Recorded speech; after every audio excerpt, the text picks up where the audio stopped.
अभी तक का जो जिन लोगों को ओमिक्रॉन का इन्फेक्शन हो रहा है उनको बहुत माइल्ड सिम्टम्स हो रहे हैं या नहीं हो रहे हैं और जल्दी ठीक हो जा रहे हैं।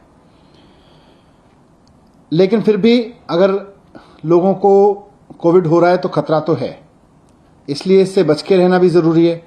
और बच के रहने का सबसे बढ़िया तरीका है कि हम पूरी तरह से सेफ्टी रखें, हमेशा मास्क लगाएं बाहर निकले तो, और जब भी भीड़ भाड़ में रहें तो मास्क लगा के रहें।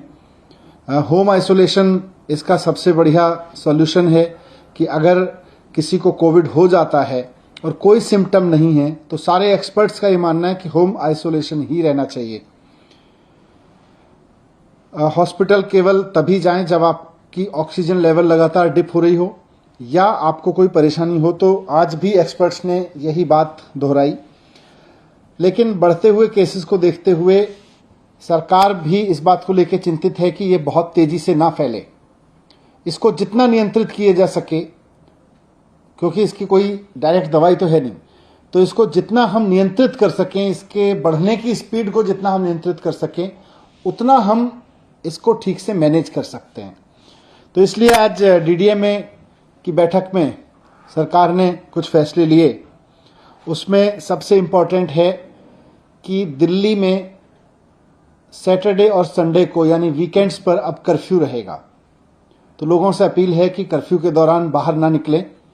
बहुत ज़रूरी होने पर हॉस्पिटल या कोई बहुत एसेंशियल ज़रूरत पर ही बाहर निकलें, लेकिन सैटरडे संडे को कर्फ्यू का पालन करें, घर में रहें, वर्क फ्रॉम होम करें या परिवार के साथ बैठें। दूसरा, केसेस ना बढ़ें, इसलिए ये भी फैसला लिया गया कि जितने भी गवर्नमेंट ऑफिसेज हैं उनमें एसेंशियल सर्विस वाले ऑफिसेज को छोड़कर सबको अभी दफ्तर आने से मना किया जाएगा और केवल ऑनलाइन या वर्क फ्रॉम होम कराया जाएगा। तो government offices work from home mode पे रहेंगे या ऑनलाइन मोड पे रहेंगे। प्राइवेट ऑफिसेज को 50% अलाउ किया जाएगा, वो 50% कैपेसिटी ऑफलाइन रखें और 50% ऑनलाइन या वर्क फ्रॉम होम रखें।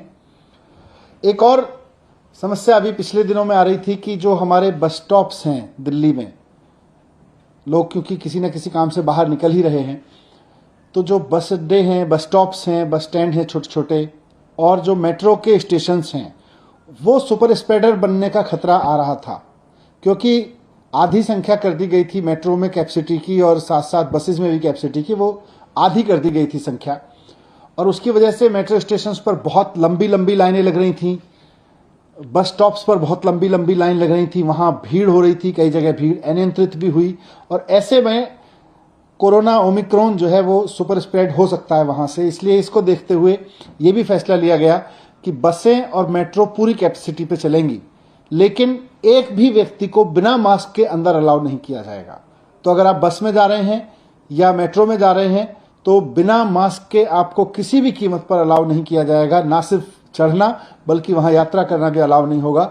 लेकिन बस और मेट्रो अब फुल कैपेसिटी पे चलेंगे, ये भी डिसीजन लिया गया।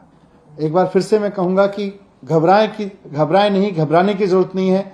मास्क को एक हथियार बनाएं, साथ साथ बहुत जरूरी हो तभी घर से बाहर निकलें, और जब निकलें तो अगर मेट्रो या ट्रेन से बस से जा रहे हैं तो उसमें भी ध्यान रखें कि मास्क लगा के चलेंगे। लेकिन सैटरडे संडे पूरी तरह से कर्फ्यू रहेगा। सर, कर्फ्यू रात में और दिन में उसको थोड़ा सा बता दें। नहीं, रात में तो लगातार चल रहा है, ये दिन में भी रहेगा। और इसमें एसेंशियल सर्विसेज के लिए किन किन कैटेगरी को आप लोग? एसेंशियल सर्विसेज पहले से पिछले 2 साल से लगभग चल रहा है। तो खाने से लेके और मेडिकल से लेके और पुलिस और इस तरह की जितनी भी चीज़ें हैं एसेंशियल सर्विस में, इमरजेंसी सर्विसेज में, फूड आइटम, सब्जी और ये सब को नहीं रोका जाएगा।